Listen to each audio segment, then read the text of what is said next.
Turn How, you up. how are Oh, you why today? not? Not too bad. I'll ditch the glasses so I don't got that ring light glare in them. How are you today, Eric? Not too bad. It's a fun-filled Sunday. Just it's my day off. I've been working like different consecutive jobs the past like 2-3 weeks. So today's like my first day off. So I'm like just kind of hanging out with the family and Yeah, hope I didn't ruin relaxing. your day. Oh, not at all.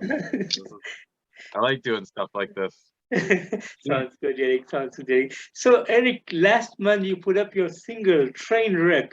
So, can you tell Mhm. me a bit about the songwriting and the making of the song? Yeah, absolutely. So, yep, we released a brand new song just a little bit ago. Was it the 26th, 27th? We did the lyric video and Yeah, then the digital drop for Trainwreck, and yeah, it's probably our most aggressive song to date. We dabbled on like throughout the course of Traverse the Abyss. You know, a lot of our music has different variety and yeah, blend to it. Some has a little bit more rap metal, some's yeah, more traditional metalcore and yeah, stuff. And we keep dabbling on like the energy of just like the aggression songs. And we started writing it. It was Iron Mike, our guitar player. He's usually he kind of drafts out a lot of the guitar parts and stuff, and then once him and Dave, the drummer, they'll collab with that, and then Beanock, our bass player, Jamie, the rhythm, yeah, well, they'll find a way to blend what Mike is playing to what the drum pattern is and create that tight rhythm. So it was like one of the first songs where we were like, let's just be ignorantly heavy. And especially in the vocals, like during the tracking process, like I was doing stuff at different pitches and everything, and they're like, Mike was just like, go low, like as low as you want, like just make it brutal. Like, and you have fans that are like, yeah, your other stuff's not that as heavy. That's like a death metal song. So that's how that kind of came about. Is we wanted to show off the aggressive side because we have yeah, songs like Battle Cry that's more like thrash power metal, and even Aces High is like yeah, melodic metal. Like we're kind of all over the place. So it's like we wanted to do something heavy, and then the lyrics and everything, it's just another if the shoe fits, you know. You have all the people who love to talk crap on everybody, and yeah. when it comes time to put up or shut up, they're always the ones that shut up. So it's just kind of one of those things. A bunch of people always said we're a train wreck of a band, and we're like, yeah, that's the song name. Perfect. So Sounds good, sounds good. And like you said, this song is to the extreme and it got a lot of heavy grooves and with much of raw vocals towards the song. It makes the song awesome. So how was the reception from the fans and what was your thought process behind the song? my thought process on the song, it's one of my favorites, to be honest. I like the really bass groove oriented music to a lot. Like I love my riffs, I love guitar solos and stuff, but like even just like metal and rap together, it's just like a lot of bass stuff really seems to get me flowing. So it's definitely one of the more fun songs to play live. It's a lot since it's rhythm based, a lot of it's kind of simple. So Yeah. the rest of my guys could kind of get into it and they're jumping behind, and then once the ending comes up, usually the crowd gets a little rowdy. So it's wholesome fun for the family. Awesome, awesome, awesome. And earlier this year, you put up a hilarious song called Faucet Mouth. So it's like you picking up on all the rap stars out there. They're gonna come kill you.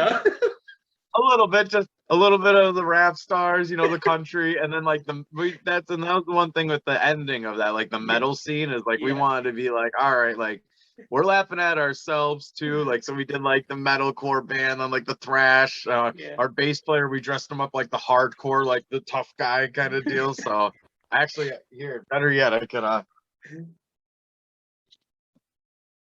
we still got the tracksuit.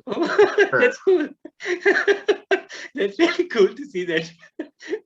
I was honestly debating on opening up the interview with it, but They're not. Everyone's like, yo, where did you guys get those Adidas tracksuits in that color? And we're like, yeah, they're not Adidas. My girl, ordered it off Amazon, and I don't know which Asian dialect it is, but it's not from the US, and they get itchy. You get real itchy wearing it. We had it on the other day too, and I'm like, plus whatever size it says it was, like subtract like 2 sizes. Our poor bass player, he got the 2X, and it's like he's like a sausage in it. It's like skin tight, and he's like, bro, this is not a 2X. It is crazy. Interesting. So, do you have any plans to come up with a full-length album, probably by end of this year, next year? I would say not so much maybe full length, because like it's tough right now where we are, like industry wise. People have such a microwave mentality that like even big bands, like you're feeding out singles and it gets washed out because there's just so much other entertainment that we're constantly consuming at our own pace. Yeah. I used to make the joke, like, think back like even 10, 15 years ago, before like Netflix and everything got like super popular, you had to be home at 8 o'clock to watch The Office. That was when the new episode was out. You don't want the people tomorrow spoiling it for you. You tell your buddies like, yo, I'll meet you at the bar afterwards, but like, yo, 8 o'clock or whatever, I gotta go watch my show. And I feel like that's all an entertainment now. You miss your show. Okay, tomorrow I binged 9 hours of it. I watched all the seasons and now I'm bored of it. And I feel like that's the same way with music. Like we have the joys of Spotify and Apple Music, Bandcamp even, and it's just like there's so many bands that we're always consuming, but at the same time we're consuming so much that some stuff's getting washed under. And then even in a band aspect, like the time and money that goes into doing a full-length album, it almost makes more sense to just kind of chop them out and feed them up as singles, or compiling the singles onto a album or an EP, which is kind of the route that we're going in, where we did Faucet Mouth, we did Only Human, we did Trainwreck. So that's 3. So we're kind of hinting towards what we're going with. But in the same sense, it's like we did a full-length album before, and the satisfaction's there though, to be honest. Yeah. You got that nice chunk of music to listen to. The EPs are nice too, because it's modern, but like the feel of an album it's definitely satisfactory. That's what we debuted with, was like a full-length album, The Gamble of Life, and that was in 2016. And then in 2018 we followed up with an EP, and since then it's just been like singles and what we're prepping for now. But it's so tough with how especially like Spotify. If I'm putting up a 5-song EP, how many songs do you think they allow off that to petition out to like their actual playlist curators to go, hey, this is a diamond in the rough, I didn't know about these guys, this is actually cool? One. And that's universal. So if we're firing out a single, we pick that one song. If you put out a 5-song EP, you get to pick one song. If you put out a 17-song album, they're only allowing you to petition one song out. So at the moment, we want to do an album. Maybe our thoughts is doing because what we have going on is already going on. We're in the writing process for brand new stuff that probably won't see the light of day until it's cooked thoroughly. You know what I mean? But possibly like a concept EP, and then do like a part 1 and a part 2, and then we could do something like a fan edition where we combine it into a full length, like try to market and be smart with the modern industry. You know what I mean? Make the value there. Make sure the value is there before you're dropping a lot of money. Yeah, absolutely. That's true. And talking about the touring, is it something that is happening right now, or do you guys have any plans to go on a tour anytime sooner? We do. We're actually paying off our tour bus now. We got a brand new bus. It has a little mini fridge. We have the bunks are built into it. Pretty much one of our other buddy bands, they're a little older than us, and they've been gunning it, doing like the tours, and they just got a brand new bus. And then during the pandemic and everything, like stuff might got frayed with them a little bit, to say, but they no longer want to like travel super far.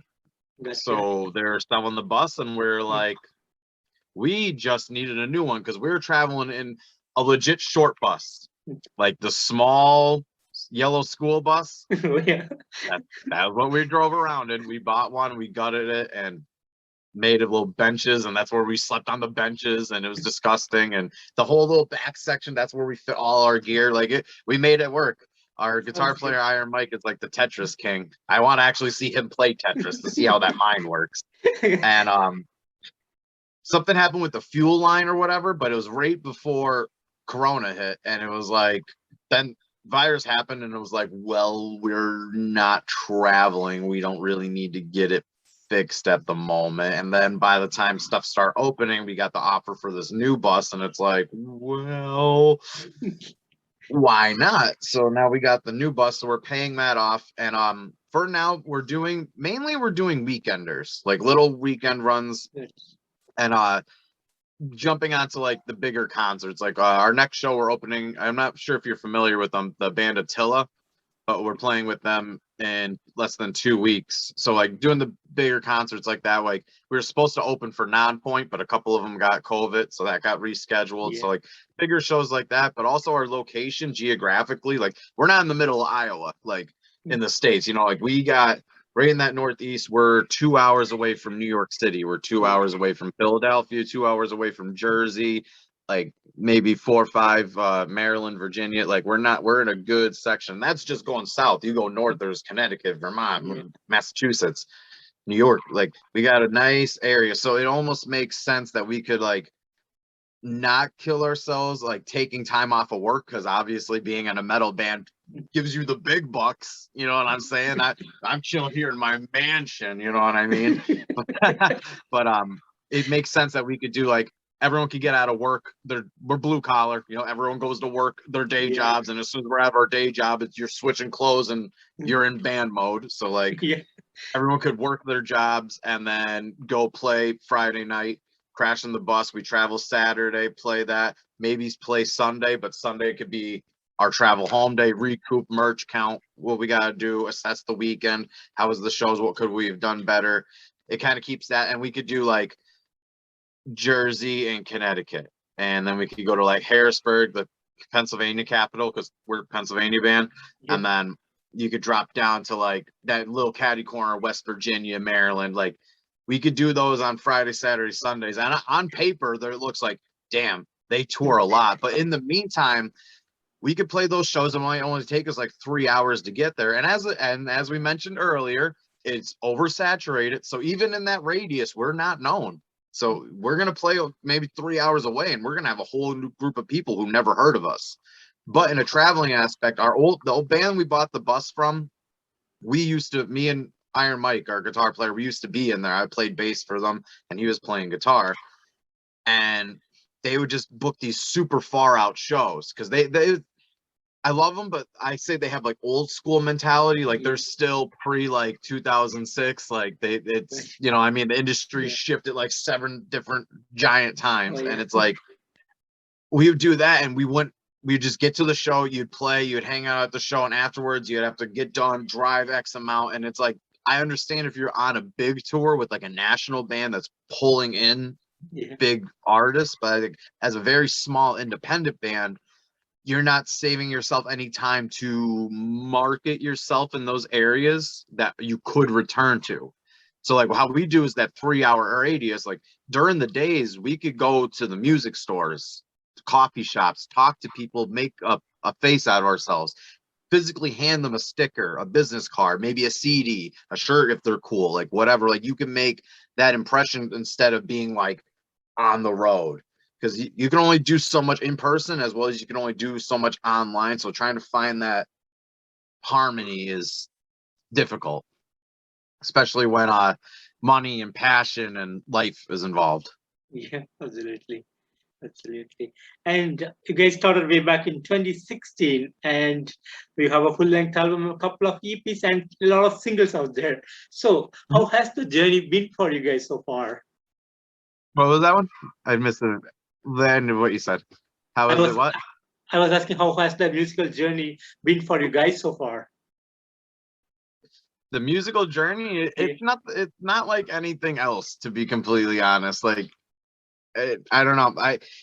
I call it like passion or stupidity, because there's so much, you know what I mean, especially as a metal band, because there's so much going into it, and the amount coming back is minuscule compared to like cover bands or pop artists and stuff. But we made ourselves quite memories for, like, that's our main thing, is making memories, like whether it's with the fans, ourselves, in general. Like, we just like to make memories and let people enjoy our time that we have with everybody, especially like even right now doing these interviews and stuff, you know what I mean? We never got to chat before, so this is new. We get to experience with each other. So our musical experience has been something awesome. It's been honestly, it's a roller coaster, because that's life. You have up, it takes forever to climb for the ups, and when you're up there it feels so good, and then you shoot right back down and you're back up to working. So like, we had friends that came and go, and now they're not friends with us. We've had band members in and out. We've had fans. We've had people who are diehards. You know, there's people that have our stuff tattooed on them. There's consistent people who are buying merch. It's just, so it's like, even the experiences on stage, like just the different like I said, we had several member changes. So like the different chemistries and understanding and working along other individuals, because it's not your cut and dry 9 to 5. You know what, like, you come in, I'm the boss, I'm going to relay what you're doing today, you do that, otherwise I have to reprimand you because guy above me is going to yell at me. Like, we're very democratic. Like, if somebody's not vibing on something, it'll figure out why, and, you know, I mean, try to make everything fair. So it's just learning how to correspond and write music with other people, what you could learn from them, and just like all around, it's beneficial. And like I said, there's the different relationships you've had with people. You know, you see people who are like, they want to support everything you do, but then when it comes down to how you actually support it, they don't. Versus people you would have never expected are like, anything you're doing, they're about, like, they're sharing your videos, they're commenting, they're buying your merch, they're at the shows, they're traveling to go to shows, they want to help you out. So it's like that different experiences, learning different stuff about music, how it's recorded, like the different studios we went to, traveling's our favorite, because then you really experience the different cultures, the different foods, the different areas of the world. Like, when I'm old, I want to sound like Johnny Cash, because I want to be everywhere, man. I've been everywhere. Like, I like that. I like experiencing the world. You know what I mean? And doing something you're like very passionate about just makes it that much better. But also at the same time, it makes it that much more frustrating, because there's so much more you got to pull. You know what I mean? Especially like, not dissing cover bands or anything, but right now cover bands are the ones who get paid. You know what I mean? And it's if you're making, no matter what show you're doing, if you're making good money on it, then you know it's gonna go better. While with metal bands, you're cutting your teeth. Sometimes something on paper could look incredible, and you get there and it's complete disaster, or vice versa. Something that it's like, yo, I don't even know if we should bother with this. This doesn't look worth our time. And you get there and it's like, yo, this is one of some of the best shows. And then like, oh my God, look how red my nose looks in this light. That's the purple on here. That's silly. I have all my UV lights going. I do streaming on Twitch and stuff like that. So it's like, this is start my setup. I look like I've been sipping wine all morning. I'm feeling it. Look at that red nose. My grandma called me Mr. Smoko. Yo, all right, here's a funny one. How come elderly people got a full-on name drop people when they're insulting someone? Be like, oh, you don't do that. You'll turn out alcoholic, like first name, last name. It's like, Grandma, you're just throwing out their government right there. That's something I giggle about to myself. Interesting. But yeah, it's like, it's one of those things that like, I question, like, why do I do this? And at the same time, like, I don't know what I would do without it, because like it's to the point. I've been doing the band thing since I was like 17, 18, and I just turned 28, so I'm getting out of like my tenure to it, and it's just to the point where it's like, it's crazy. Like, I met my wife from her coming to one of my shows. I've been writing music with people in my band for years. We met our new guitar player from sharing a band room. We met our drummer from like 7 years ago when his first band was playing with my opening for my first band. You know what I mean? It's like the weird ways of the world and stuff. And it's just like, I feel like bonded by music. It's cool. I feel like, you know, you got to full send. You got to jump right into it. Like everybody I relate around it's entertainment, because like I do music, I do like Twitch streaming, and I do comedy. So it's like in that sense, I got really gone in and involved into it. But it's just it's a lifestyle that's not for everybody. But if you dabble in it, you'll never forget the memories you had with it. Yeah, absolutely. And Eric, would you like to tell me something, how Traverse the Abyss really started and how you guys got together? Yeah. Like I mentioned, a bunch of us played in prior bands. This is band number 3 for me, like lucky number 3, and this has been the longevity of it. But in our very first band, our bass player Beanock and our current guitar player Iron Mike, he and myself, we were all in our first band. And then me and Mike split into the band I was talking about prior. We were touring with them for a while, and then there was a falling out. Pretty much they had their eye on a bass player. He was supposed to start the band with them, but he started his own group while they were getting their stuff together. So they never really locked up, and they were like, that band broke up. So they were kind of like, we want to bring him in. So I was like, that was peace out to me. And Iron Mike was like, a lot of people in the band weren't really about it, but one guy really guns the stuff. So that kind of switched, and he was like, not about it at all. So he left, and in the meantime, I was whispering back in his ear. I was like, yo, we should start our first band up again. We should do this. What do you need? You need a jar open? I got to use my manly muscles for wifey. Oh, yeah. Oh, yeah. There we go. Oh, that means I'm getting late tonight. Oh, show off those muscles. Oh, yeah, baby. Yeah, she says I'm disgusting. So then I was whispering in Mike's ear. I was like, yo, we should restart our old band. And then we did. We got the original 4 of us jamming again. And except I wasn't playing guitar. I was doing vocals and playing in that first band. But Mike kept saying, he's like, we just got to give you a microphone. Like, your personality, you're so just there. Like, give you a mic and let you go do your thing. And we're like, all right, now's the time to do it. And that started Traverse. The last 2 songs we wrote with our first band became the first 2 Traverse songs that we worked on, and that would be 21 or Bust and Diamonds off of our first album, The Gamble of Life.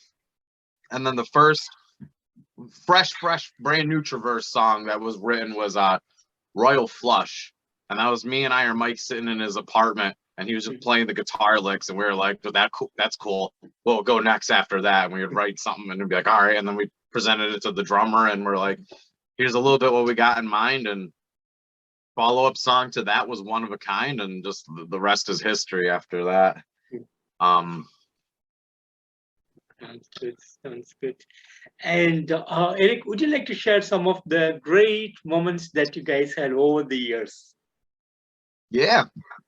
What am I being summoned for? Oh, I thought you had another jar. I was about to do my thing. Tostitos. We are from the same town as Motionless in White, so there's a lot of Motionless fans. Breaking Benjamin was from Scranton as well. So we were doing one of these local battle of the band type deals. It was called Next to Rock, and Chris, the vocalist for Motionless in White, was one of the judges. So it was cool to get to like meet him, and he's real like down to earth. And during that set, the power cut out, and all we had was Mike's guitar and the drums. Like, my mic was gone, our rhythm section was completely gone, and they're back like flipping the power cut. And it was during the one part right where it's just like drum and bass. Yeah. And I do like this, it's in our song Dead Weight, like towards the end when it's the drum and bass section, and the whole crowd just started doing the lyrics and everything and carried out the song. And it was like one of the most that was one of the, I don't know, it was like, this is really happening kind of deal, especially in front of like judges and stuff like that. And you know, I mean, because we didn't win the competition, but like we won the crowd, and he was even saying too, he was like, because we're asking just like tips, what could you throw us? And he's like, well, I'm gonna be honest, there's no do this solution to the music industry. You know, like a lot of times you get really lucky and you gotta just keep grinding and working hard. And he's like, I could just say keep doing what you guys are doing, because based on what your crowd tonight, you guys obviously have something good going. And like that was really good, empowering. And then lo and behold, a few months later, we played the show at Whitechapel, and it was our first sold out show. Like we were the opening band, but like there's a sold out stamp right on it, and there's like when we were playing, there's at least 500 people in there, and that was awesome. We were like, this has to be one of the like top shows we're gonna play this year, you know, blah blah blah. And then we get the offer to open for Motionless in Scranton. They didn't play a hometown club show in almost 10 years, and it was just gonna be them and one other local band, and our buddies got on. So there's only 3 bands, and we were the band who played right before Motionless. So we had, the crowd was like 1,000, 1,100 people, and they were just eating out of the palm of our hand. And it was just like the most like, this feels perfect in time kind of deal. Like it was the, you know, I mean, like life just feels right at the moment. Like this is, I felt where I needed to be, I guess. So those are some really amazing feelings. Like I said, the roller coaster emotions of just the musical journey itself. You know, one day we all hate each other, the next we're like, we're taking the world. So there's that. The longevity of it too. I think that's a thing that a lot of bands don't understand, and we're still learning ourselves, is in the beginning it's fun, you know, I mean, you're fresh, you're new, you're just starting to write songs and stuff, but like once you're a band for a little bit, like that dies down, and it's okay, now how do we make sure this flame is still going and not dying out? Like you don't want to be, our mind is like, we don't want to be that band that it's like, oh, that they're still playing, like, you know what I mean? I want to rather be like, oh yeah, like we're going to the show, you know what I mean? Like Breaking Ben, like, you know, I mean, they're like the biggest band from our area at the moment, and it's like you don't hear people like, oh my god, Breaking Benjamin's still playing concerts. It's like, yo, they're playing at Montage, like, you know, I mean, same thing like Motionless, they never lost that flame. And like it's hard, especially rekindling connections when you're swapping members. So I think that is like, it's a heavy toll, because then you're adjusting your business to brand new people who have a maybe not a completely equal share, because if they're like the newest guy, you know, it might be some things that they just, oh well, you know, like that, we get you, but this is how it really, we operate with this kind of stuff. But like, you know, I mean, getting someone to come into that piece of the pie and and having that consistency and for so long, I think that weighs a toll on bands as well. Sounds good. Sounds good. And you guys never stick to any single genre. Like it's always, every song is different from the other. So is this gonna be the same, or do you guys be changing into a single genre in the future? Well, that's something we always ponder with ourselves, because like when we ask, we're just like, we're a metal band. Like it's because metal itself is so variety. You say metal to some people, they think Motley Crue. You say metal to some people, they think Cannibal Corpse. You know, you think some people think metal and they think like Fuel or Alice in Chains, like Radio, or like Breaking Benjamin. That's heavy shit, man. You know what I mean? So everyone has their own determination of metal. So it's like, one of the local publicists, Rich Howes from NEPA Scene, he called us contemporary metal, saying we're like very fluid throughout the genre.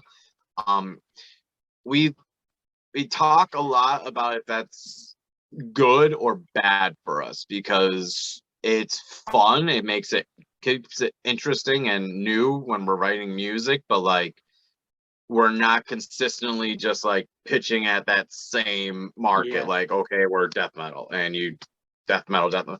So like there's goods and bads to it. We definitely are pondering doing something, maybe even if it's just small, but as one consistent sound, just to vibe off of our fans, see how they feel about it.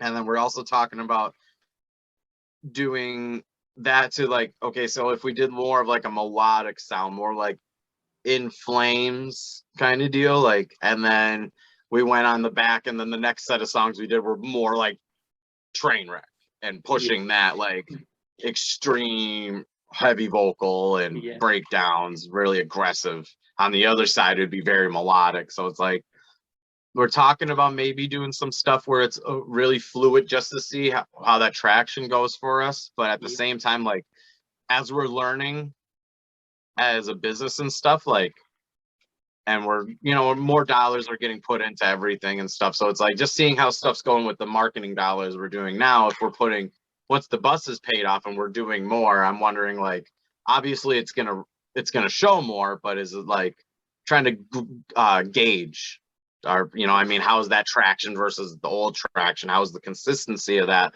versus the old consistency? Because like one thing we all love metal music, but one thing that kind of bores us is like when bands will do the exact same sound for each song, and the album you're looking, you're like, oh, I'm still on track 4. Like, damn, like, you know, I mean, you get, and 1 or 2 tracks might really get you, but after the longevity, you start getting a little tired of it. And we try not to do that as hard as possible. We try to make each song as it goes into the next one kind of like, oh, what's this kind of deal. So that's something we always talked about, and we're not, I guess there's no really right or wrong answer, so we just gotta go with what the heart says and hope for the best, right? Because no, and we had people of managers and stuff tell us like, no, to be honest, you guys gotta pick 3 bands, hone into that sound, and that's what you do. And it's like, yeah, but at the same time, like, here's our defense to that again. That's what every fucking buddy's doing. You're not making yourself any different at all. And like the deathcore bands, I love deathcore music. I love heavy stuff. But when you're all sounding like Carnifex and Suicide Silence, it's like, bro, they've been doing that since like the early thousands, like the late 2000s and stuff. Like, you know what I mean? Like, you gotta try to spice it up. Also, the history repeats itself kind of deal. Right now in music, it's the new metal type sound all over again. It's that fat bottom and bass with the clean / like rapish vocals with some of the screaming and stuff. It's just more aggressive instrumental new metal. And that's like, I don't know if you're familiar, the band Architects, their new song Animals is all over like FM radio stations, and that beat and everything, that's a solid groove and stuff, but he does the clean singing over, and it's like we're going back to that like late 90s, early 2000s sound. So it's like I feel like what's going to come next is that early metalcore sound. People are going to start being like, yo, I love my bass and stuff, but like, can we get some riffs with that? So like maybe that'll be our time. Sounds good, Eric. And Eric, finally, what would be the message you want to deliver to the fans around the world? We would like to say thank you from the bottom of our hearts for all your continued support. You can find our stuff just about everywhere. We're on Facebook, we're on Twitter, we're on Instagram. We have our website, traversetheabyss.com, Spotify, Apple Music, Bandcamp. Music videos are on YouTube as well as our site. Same with our merch store. We hope you enjoy the new stuff that we'll be putting out for you, and we hope to see you in your city soon. Sounds good, Eric. And Eric, thank you so much for giving me your time today for this interview. And thank you so much for the music. You guys are doing a wonderful job for the musical fraternity around the world. Thank you so much. Thank you so much. Thank you for having me. Thank you. You have a good day ahead. Take care. Bye-bye.